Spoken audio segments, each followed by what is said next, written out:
Ici à Lamboin, Friedrich Dürrenmatt imagine l'une des scènes du crime de son roman Le Juge et son bourreau. Aujourd'hui, pour cette nouvelle émission d'Info Été, on part à la découverte des lieux principaux de ce roman policier écrit en 1952. Notre guide sera Monique Courbat. Elle a été professeure au gymnase en littérature et elle a été mairesse de Lamboin.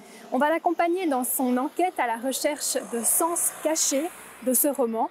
On la retrouve juste après l'actualité du jour. Un lieu idyllique juste au bord des gorges de Douane avec le lac, avec les vignes. Et bien pour Friedrich Dürrenmatt, c'était le lieu de la scène du crime parfait. C'est effectivement ici qu'il situe le début de son roman Le Juge et le bourreau. Aujourd'hui, je suis avec Monique Courbat. On va partir sur les traces de cette enquête policière, de ce roman policier de Dürrenmatt. Peut-être faites-nous un petit résumé de cette histoire qui est quand même un peu compliquée, mais très pleine de suspense. Oui, alors c'est une histoire très complexe. Ici, on est sur le lieu du crime. Ça signifie que le policier de douane, il trouve une voiture qui est là dans le virage et il s'approche de cette voiture pour voir s'il y a quelqu'un dedans et il trouve un policier lui aussi qui est mort, qui a été tué. Et c'est là où l'enquête commence. Donc il va après aller annoncer le meurtre à Berne. Et puis à Berne, il y a le commissaire qui se met sur l'enquête avec un de ses assistants qui est aussi policier. Et les deux, ils vont partir à la recherche du meurtrier. Alors le policier principal, lui, il a certains doutes. Et c'est pour ça qu'ils vont après longer tout le lac de Bienne, monter jusqu'à Lamboin, pour essayer d'élucider ce crime. Voilà, et puis justement, on va passer dans les gorges de Douane tout à l'heure. Il faut dire que les lieux dans ce roman sont extrêmement bien décrits et correspondent presque tout à fait à la réalité. On va voir que là, il y a quelques éléments qui se différencient de la réalité. On va voir qu'il y a un sens à ça. Peut-être pourquoi avoir situé cette histoire ici, dans ce lieu? Difficile à dire, mais il y a certainement une raison autobiographique. Dürrenmatt, il a vécu à Glarès, l'Écoutse. Donc il a juste vécu, ici en dessous? Oui, un petit peu plus loin, le long du lac. Après, il a vécu à Scherneltz, où on voit sur le lac, c'est un petit peu sur la hauteur. Et donc, il connaissait très très bien les lieux. Une deuxième chose, c'est peut-être qu'il décrit ces lieux ici, qui sont quand même très lumineux. Hein, c'est très lumineux, c'est très doux, c'est très gentil, on a les vignes et tout. Et le criminel qu'on recherche, lui, se trouve à Lamboin. Et Lamboin, d'après la description de Dürrenmatt, c'est quand même un lieu lugubre, inconnu, perdu, à la fin du monde. On ne connaît pas très bien les gens. Donc ça correspond aussi. Donc il y a un sens aussi dans ça ce choix qui est fait. À l'ambiance. À l'ambiance, exactement. Oui.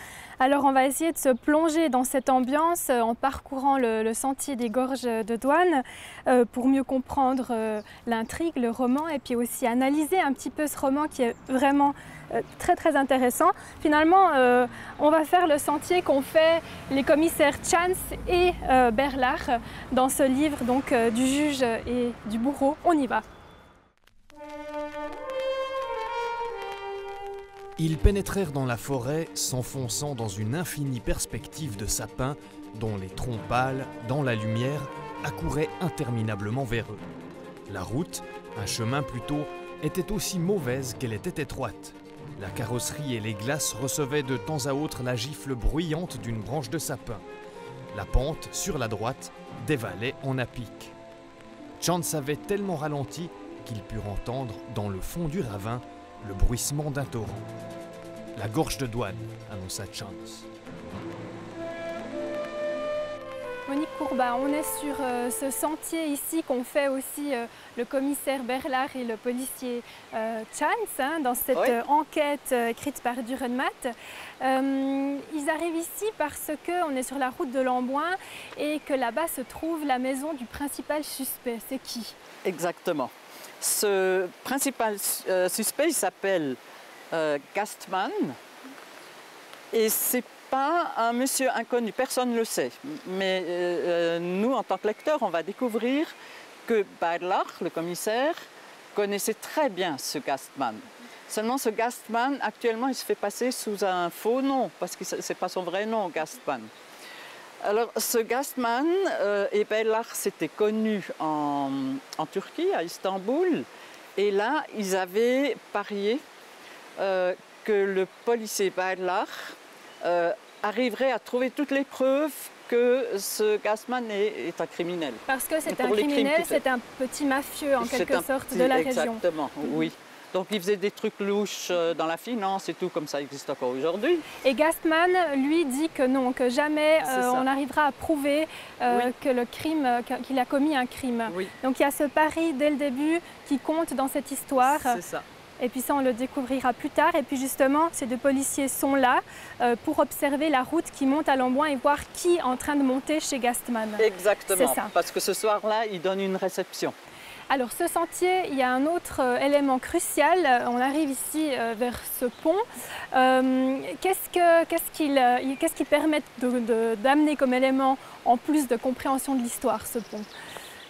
Voilà, alors ce pont, quand on monte ici, on a sur notre droite, on a les gorges, ça, il le décrit aussi comme ça, et il dit, dans la version allemande originale, il dit, et puis ils ont traversé le pont à gauche. Mais nous, on le voit à droite, le pont.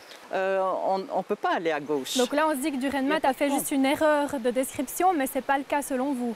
C'est possible que ce soit une erreur, j'en doute fort.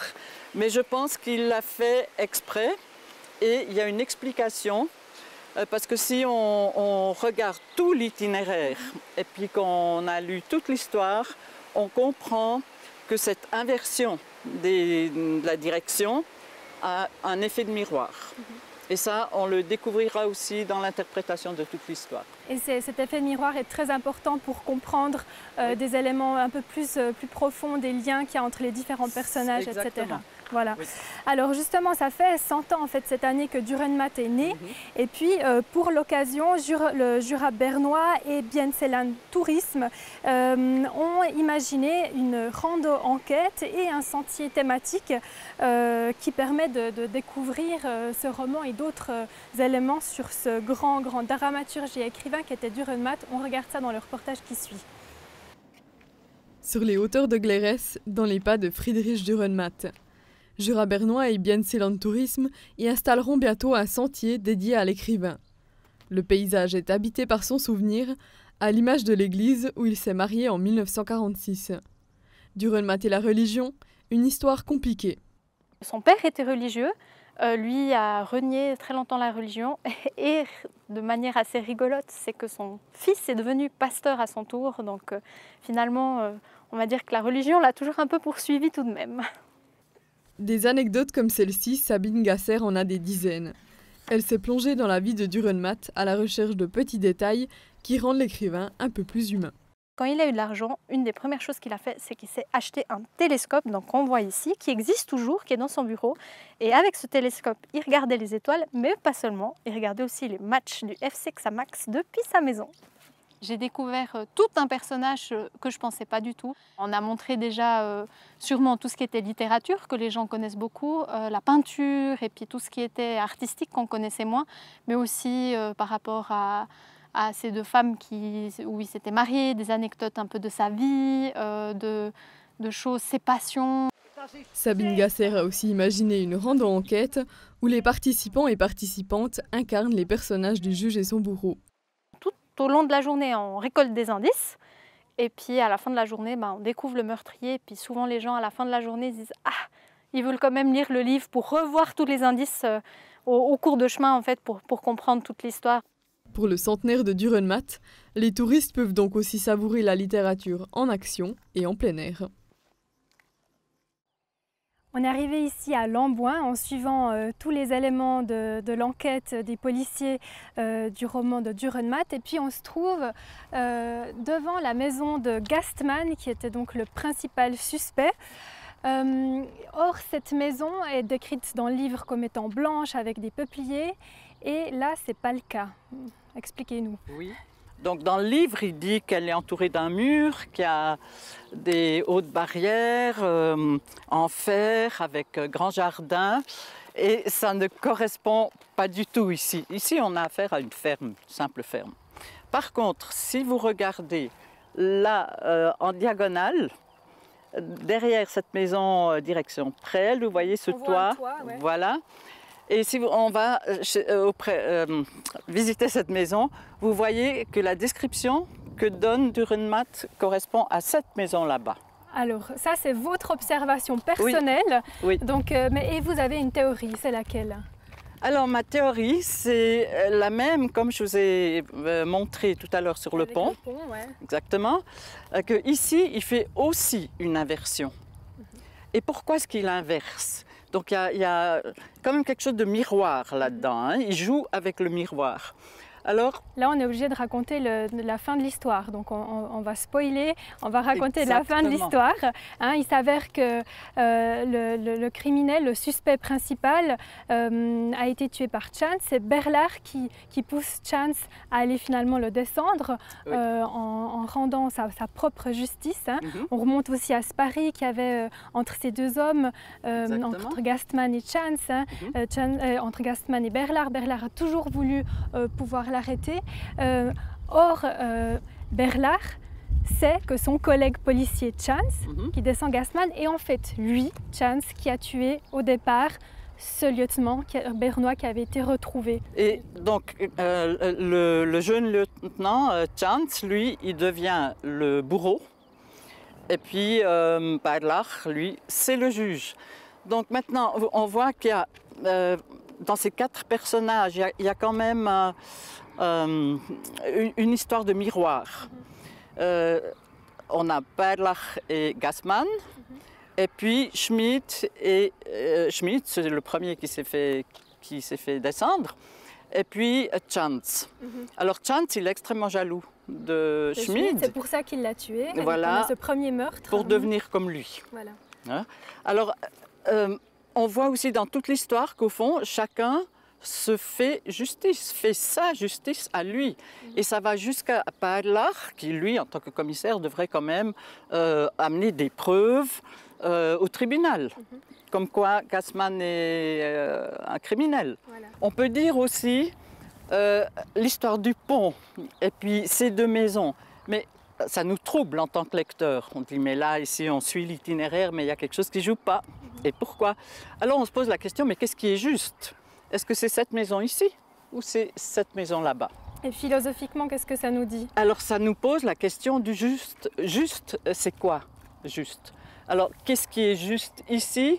Mais qu'est-ce qui est juste entre les hommes qui font leur propre justice, ou bien qui disent agir dans le sens de la justice officielle, mais qui ne la respectent pas. Même un grand commissaire comme Berlard. Donc là, ça soulève vraiment la question philosophique de la justice. Voilà, merci beaucoup en tout cas. Avec vous, on termine cette semaine dédiée aux lieux littéraires de la région. Et puis la semaine prochaine, pour Info Été, on va parler de l'histoire ouvrière de la région, de l'histoire industrielle de la région. Voilà, une toute belle suite de programmes sur Télé Bilingue.